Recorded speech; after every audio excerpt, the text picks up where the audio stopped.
شب برات کے حوالہ سے جس طرح کہ 15 شعبان کو عموماً ہمارے محلوں کے اندر، ہمارے گھروں کے اندر اس بات کا بڑا اہتمام کیا جاتا ہے کہ جی آج شب برات ہے، رات کو جاگنا ہے، اگلے دن روزہ رکھنا ہے، جناب حلوہ پوڑیاں پکائی جا رہی ہیں، دالیں پکائی جا رہی ہیں، کھانے تقسیم کیے جا رہے ہیں۔ میرے پیارے بھائیوں، دین اسلام کا اس کے ساتھ کوئی تعلق نہیں ہے۔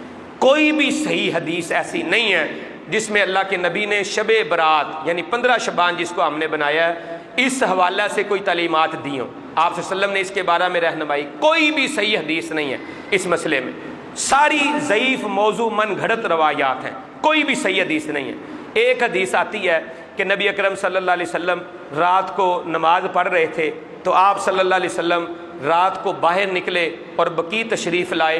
وہاں پہ آپ صلی اللہ علیہ وسلم نے بقیع کے اندر کھڑے ہو کر قبرستان میں دعا کی ہے۔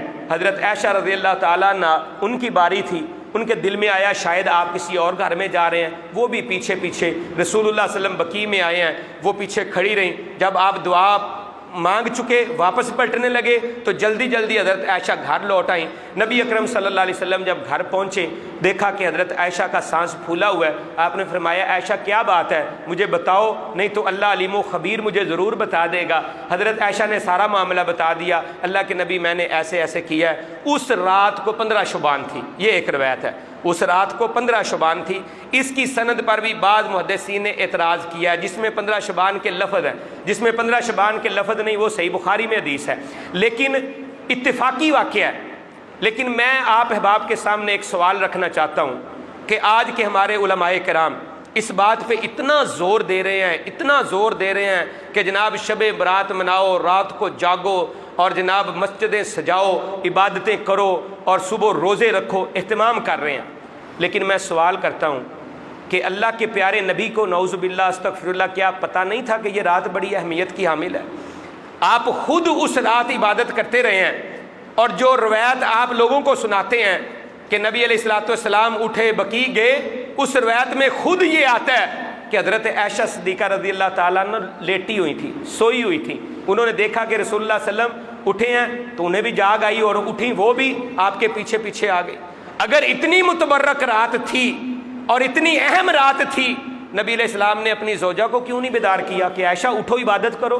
یہ تو بڑی عبادت والی رات ہے، اس رات کو سونا نہیں، عبادت کرنی ہے۔ لیکن رسول اللہ صلی اللہ علیہ وسلم نے ایسے نہیں کیا۔